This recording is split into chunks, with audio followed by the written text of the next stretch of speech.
Hello, magandang hapon po sa ating lahat. Magandang hapon po ng Martes sa ating lahat. So ito ba ay ginagawa ninyo sa inyong mga sarili? Gumagawa ba kayo nito dito sa inyong mga sarili? Kung ginagawa ninyo ito, tigilan nyo na. Tigilan nyo na.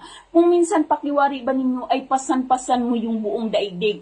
Yung minsan kahit anong kayod mo ay talagang walang nangyayari. At para bang lahat pasanin mo lahat na lang. Lahat na lang ay yung pasanin. Lahat na lang ng miyembro ng iyong pamilya ay yung pasanin. Kaya minsan talagang kahit na anong pagsusumikap mo ay walang nangyayari sa iyong buhay.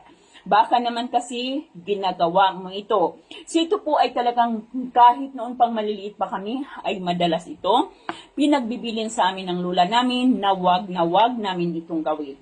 Ganito yun, kapag tayo ay kumakain sa ating mga lamesa, so ito yung ating mga lamesa, pagkatapos natin kumain, syempre magpupunas tayo. Ngayon, pag nagpupunas tayo ng lamesa, ganyan, nagpupunas tayo ng lamesa, ang ginagamit mong pangsalo ng mga mumo dito sa loob ng lamesa ay ang iyong kamay. Sinasalo mo sa iyong kamay. Kaya daw po ito ang magiging rason kung bakit lahat ng miyembro ng pamilya mo ay parang pasanin mo.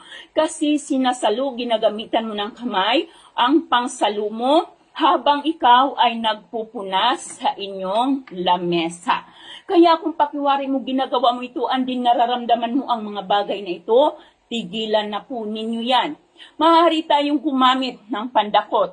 So, maaari tayong gumamit. Halimbawa, mayroon tayong tissue. Mayroon tayong tissue. Nasaan na si tissue? Nalaglag. Ito si tissue. Ito si tissue. So, maaari natin yang gamitin na pangsalo doon sa mga mumog na nandyan sa ating lamesa. Maaari din natin gamitin yung hugasan na pinggan. Basta guys, wag na wag pong gamitin ang ating mga kamay sa pansalo ng mga mumo sa ating lamesa sapagkat maging pasanin mo lahat ng miyembro ng ating pamilya or ng iyong pamilya.